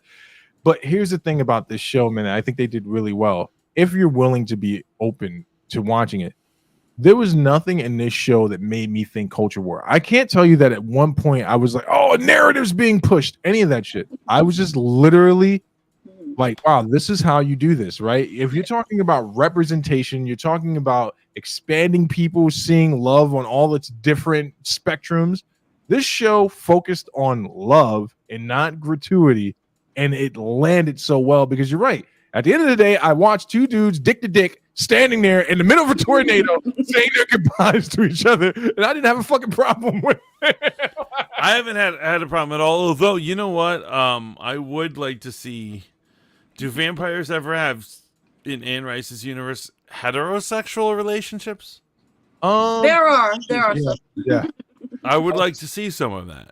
So at the end of, I think it's the Body Thief, the guy who helps Lestat get his body back becomes a vampire, and he winds up like his companion for eternity winds up being what are the twins' name? RM. Is it Maharet you're thinking of? Yeah, Maharet, like her niece that they butchered in that movie with Aaliyah. Oh, Jessie, yeah. I Yeah. liked her in the book. I liked her a lot. In the book, she's great. In the movie, that was just horrible. But Jesse and this guy, they wind up becoming companions, you know? Okay. So it does exist. It does exist. Yo, And Santiago was banging those two broads. Yeah. Oh, of course he was. Of course he was. He was a pimp. He was a pimp. You know, final thought. Another thing I really liked was I really liked this version of the shopkeeper. Yes. That Madeline, she takes on. Madeline, yeah, Madeline. You know, she was a doll. What is it? She was a doll maker in the books. Yeah. And she's a dressmaker in this one because you know. Claudia is not doll sized at all in its version. However, I like that they went into her. I like that they went into the bond or non-bond between her and Louis. Right. You know how he's like, I feel you. Yeah. And he has that weird feeling where he's like, I've created someone I'm eternally bonded with, but I have no feelings toward at all. Right. It's totally weird. I loved it, and that whole thing was great. I love that add-on. And then we got some great social commentary. And you're a history buff, so I wanted to know what you thought about this. She's a woman that slept with a Nazi. That's what she did, right? She slept with a Nazi, bro. We got to acknowledge that she did that. And I love how they wove that into the story. Like all she literally did was, as a young person, sleep with a guy who was on the opposing side. And then the factions of right and good shaved her. There's a whole history of war doing that. When you find out like she's a collaborator because she's banging some dude. Right. Yeah, no, it was well done. But I you know what it is? I called it, but it was well done when they took that opportunity in the courtroom. When they bring her forward and they're like, we give you a chance to renounce her. Right. And I was like, this bitch is loyal in her core, just like she was to that Nazi dude. Right. And I loved that she stayed loyal to, and I was like, yes. And just flipped them off. Claudia is my coven. That was such a That's fucking sweet, man. Bro. The one she finally, before her death, found somebody who belonged with her, you know? Yes. Right. Yeah. Oh. And you know what's crazy, man? That narration. She went before Claudia, obviously, because she was the new progeny and she burns up. And I love that Claudia starts singing that fucking song. Yes, that was wonderful. I gotta ask you guys a question, like just a question. Are we mad that they gave Louis superpowers? Because in the books, right before they fight Akasha, Marius looks over at Louis. So they're all in this banquet hall, right? And Marius looks at the team that's about to take on the Thanos of their universe. And he's just sizing them up, saying who's going to be good in this fight. And he knows that all of them are going to die. But he stops, and he looks at Louis. And I think the quote is, there's nothing particularly great about him. He doesn't have great powers. He doesn't have any of the great parts of the dark gift. And he's like, I'm tempted to give him some of my blood so he can survive, stand a chance. That's how underwhelming Louis' prowess is in the books. Were you guys mad at all that they souped him up and gave him a power boost? Well, they gave him several power boosts, right? And so, I remember in the original book, he couldn't even read minds. No. And it was like second episode. He's reading minds, and I was like, okay. Now he's learning the gift of fire. He's, he's ready to freaking toast people from his palms. I'm like, what is going on? What is going on here? You know what it is? So Louis is Anne Rice's in the books, her self-insert. It's her. It represents her. Right. And she doesn't think highly of herself. She thinks she's mediocre. She's not very powerful. Her husband is some sort of angel who lives through Atlantis and knows the devil and does all this shit, but she's a loser. And so that's where that Louis came from. I prefer Louis having powers because it explains how he could survive so long. Right. Yeah. Like because a vampire who doesn't learn any powers, maybe he should be dead already. Yeah. Also, I really think that they did a really good job, like filling out his character more and also making it more reasonable that so many people would love Louis. Right. Because in the books, a lot of people fall in love with Louis, but it's like, why? He's kind of whiny and he's just there, you know? Yeah, like what is so great about Louis? But yeah, in this, like for instance, during the just hit play on the tape or whatever it's called, press start on the tape. That episode, the flashback episode, that was amazing, and that made me love Louis more. The fact that he basically saved Daniel's life and made his life better. Yes. And he didn't have to do that. So good. Yes. Yeah, I so mean, good. It's sort of like what he did with Claudia. You know, he knew that he was directly responsible for all these people suffering when the fire broke out, right? Because he had instigated a race war, you know. Right. And he had Claudia turn because he felt like if I do this one thing, I can make things right. Right. And so You know what he is? What he did with Daniel too. You know, He's Captain Save a Bitch. yes. Bro, honestly, one of the things that I love about them giving Louis powers is because you're right. I do not understand under any circumstance how that motherfucker made it as long as he did. Makes like, no sense in the moment. It's like literally people are so underwhelmed by him. They're like, I'm not even gonna kill you. Right.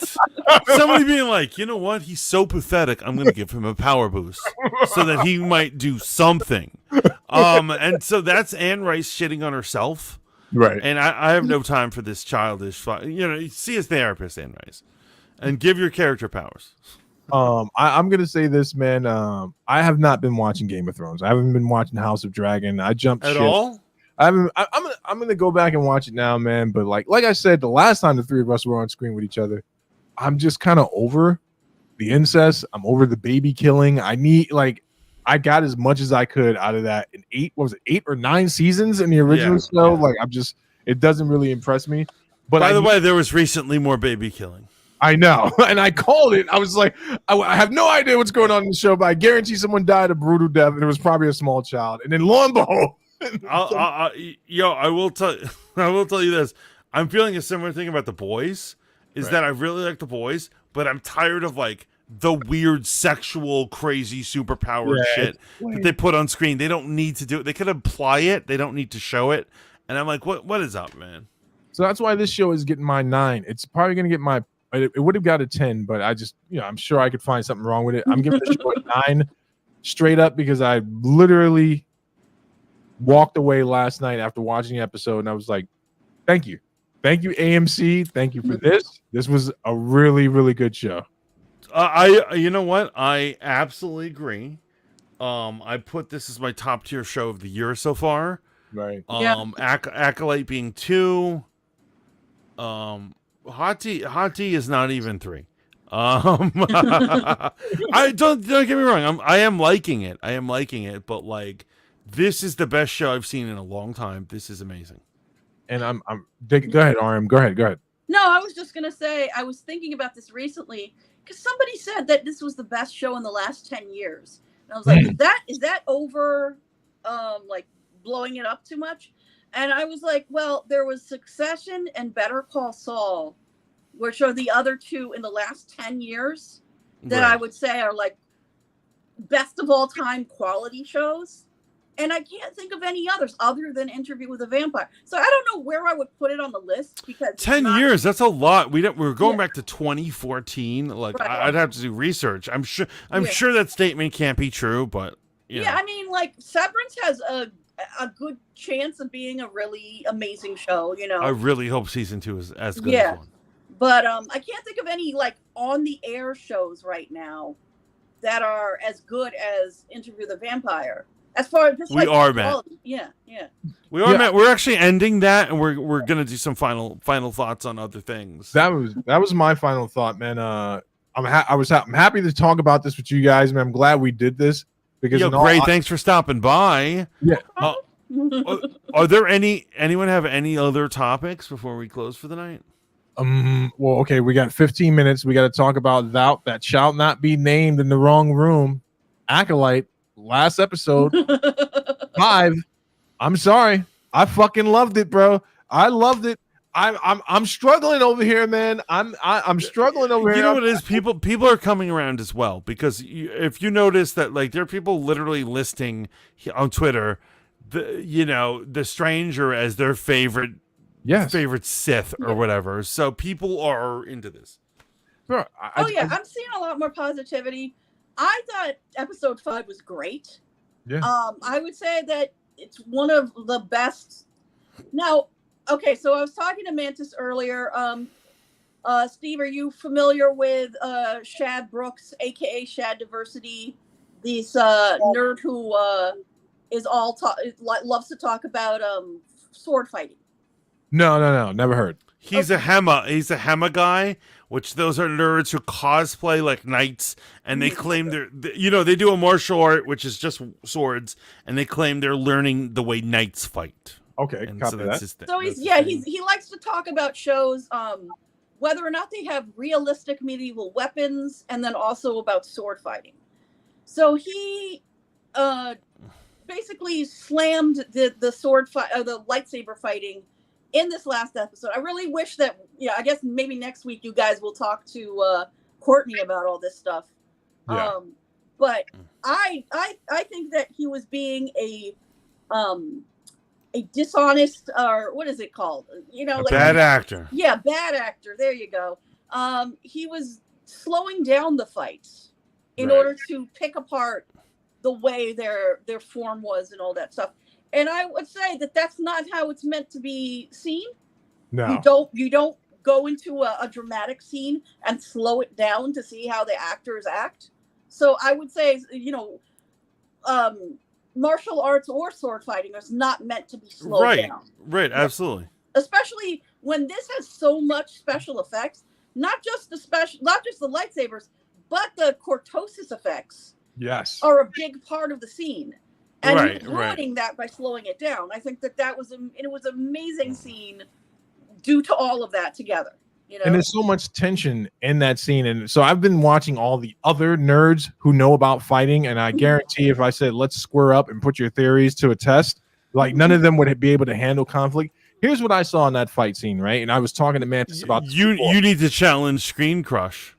Bro. Because he also doesn't care for the, Love the guy, but here's the thing. If you've ever been in a physical conflict, so people were saying, how come they don't all just engage him at once? There's something that happens when you're about to get jumped, right? Most times when you're about to get jumped, it happens so quickly, you don't have the time to defend yourself. But I've seen with my own 2 virgin eyes, someone break someone's jaw as people were trying to jump him. And when he broke that first guy's jaw, obviously we're not doctors. We didn't know it was broke. You just hear a loud pop and someone's now curdling back in pain. You know what happened to the other people who were trying to jump?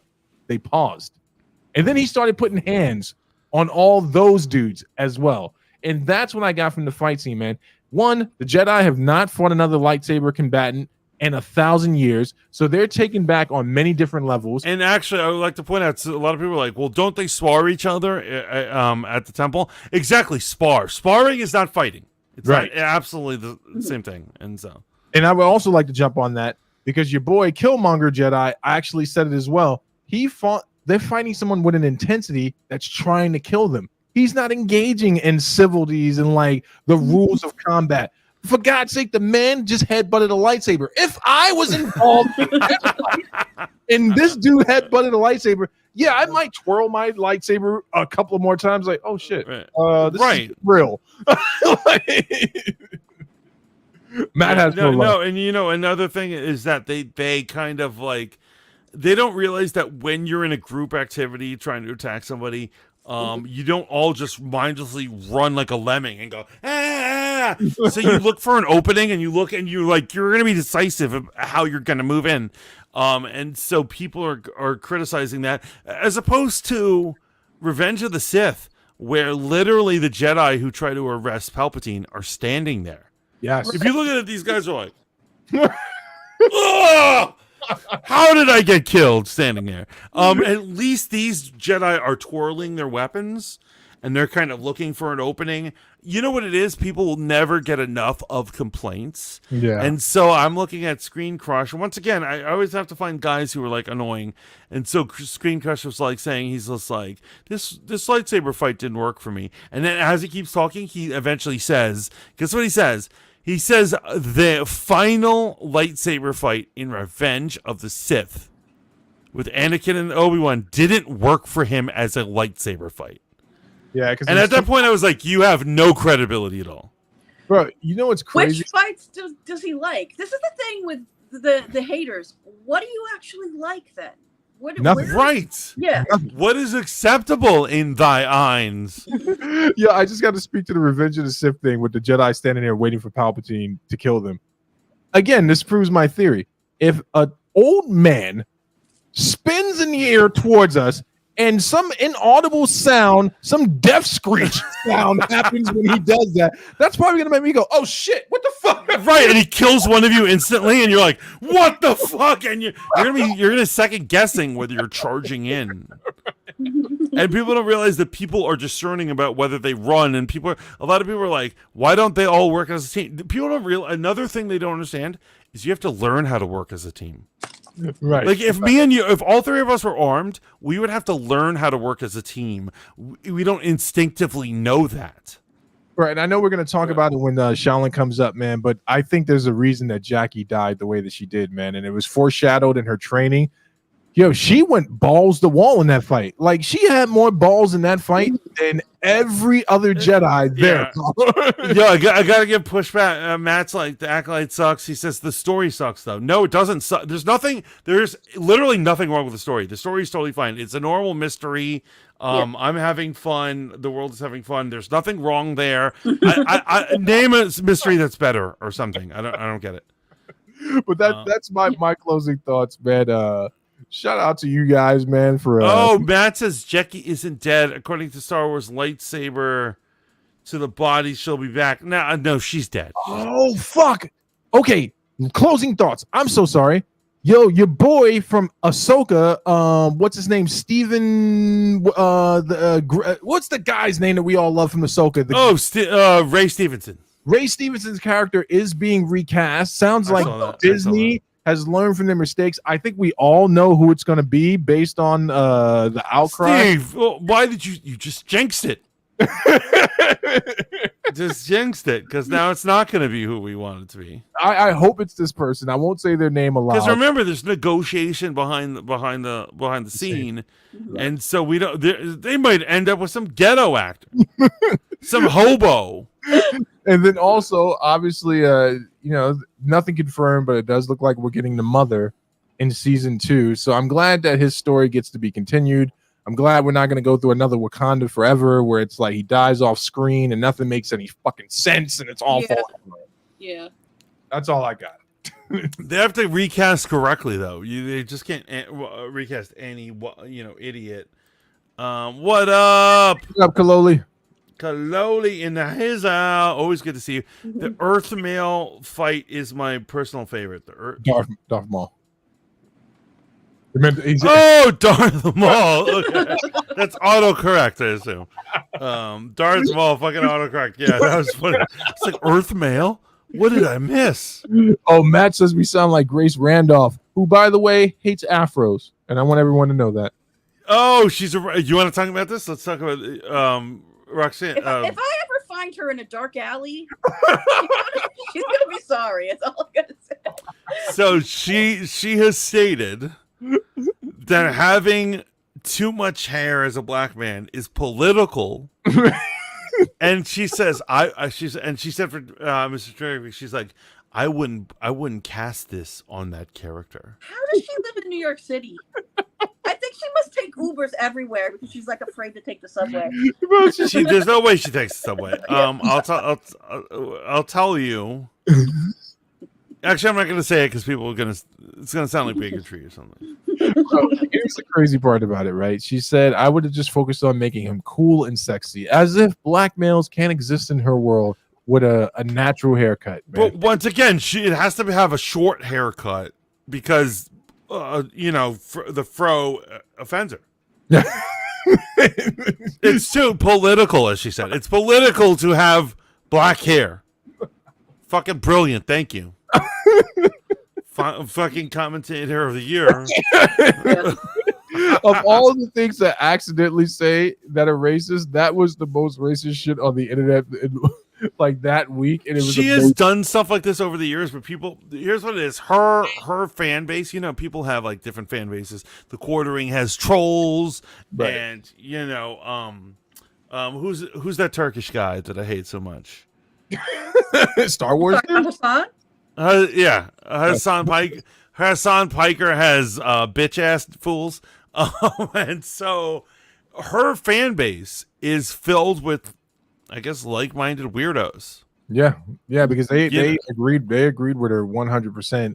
Some people gave her some pushback, but you know, we had such a good conversation tonight. I don't want to end it on that hack. Yeah, let's not let her sully the beauty that is not only Interview with a Vampire, but is also the Acolyte tonight. We get more Acolyte, and I love That's it. right. Afros stand in pride. Natural haircuts are welcomed at Fanboy Modelings. RM. Mm-hmm. Gray Winthrop, you got anything you want to promote? You want to tell the people anything you got working on? Anything you doing? Not really. I really should start doing YouTube or Twitch again. Maybe I should start doing gaming on Twitch again. I have in the past done gaming on Twitch under the name Gray Winthrop. You need to do it. Also drawing. I like to draw on stream. I've done it once or twice. What is your Twitch channel? Where can they find you? It is Gray with an E, Winthrop, no spaces. That's my Twitch channel. I barely use it, but I am inspired right now, and I have the time, so I should get back to it. You know, That's what's up. Yeah.